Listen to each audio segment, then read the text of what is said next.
before I open the floor to 3 questions, just 1 or 2 remarks, very short.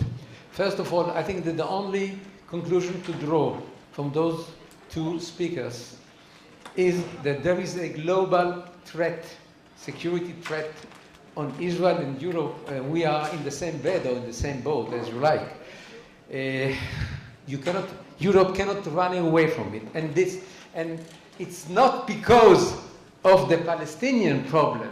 It is because we are democratic countries, and Iran or Al-Qaeda and its likes cannot accept the expansion of democracy. This is one remark. Second remark, I'm a member of the board of Impact SE.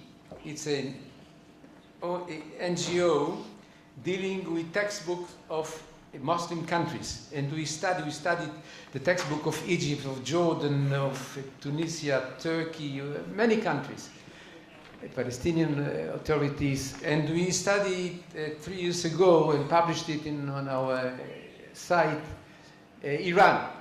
So you know what is our conclusion? The main conclusion was that Iran, in the schools of Iran, as from primary school going through high school, there is an education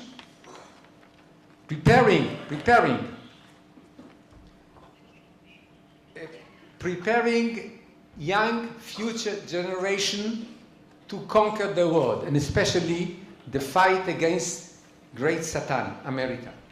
Europe is not even very clearly mentioned because they believe that Europe will be conquered very easily by preaching or by coercion. Okay, now 3 questions.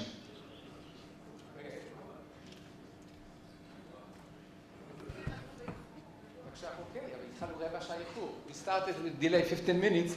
Give us more. There are some questions.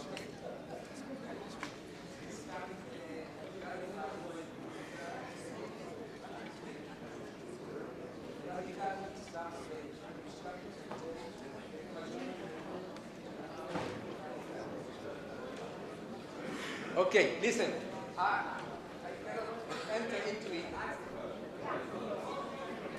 I cannot enter into it in detail. What is important to understand is that radical Islam is thriving. It's thriving in Asia, in Africa, in Europe, in every country, in every place. It is not.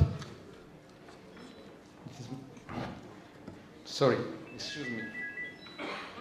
Mine? Very bad. Arab countries,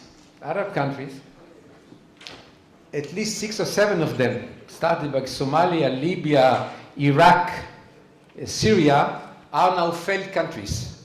And they were not very radical Islam, because radical Islam took over and is taking over. This is the problem. And what happens in Afghanistan, in Pakistan, in Libya, it's something that we have to understand, to admit that radical Islam, even though it's still probably a kind of minority, is expanding itself, and there is no one to stop it. The fact is, I did not see in the streets of Muslim countries big demonstration against radical Islam. They keep saying Islam is peaceful, but Islam is not peaceful. Islam is what we see. This is the problem. So I cannot enter anymore. Another question? Okay, last question and we'll finish. Why, because Europe, without a Freudian explanation, why does Europe apparently move towards self-destruction with their eyes open? What's going on? It is to Ambassador Anders Fabur Larsen to answer it. What I can tell you that we in Israel, we feel that we don't have the right relations with Europe, and we are being isolated by Europe. We suffer from every angle, every field, security, economy, whatever. So there is a problem between Israel and Europe, and we try to make understand the European that problem through this conference. Thank you very much.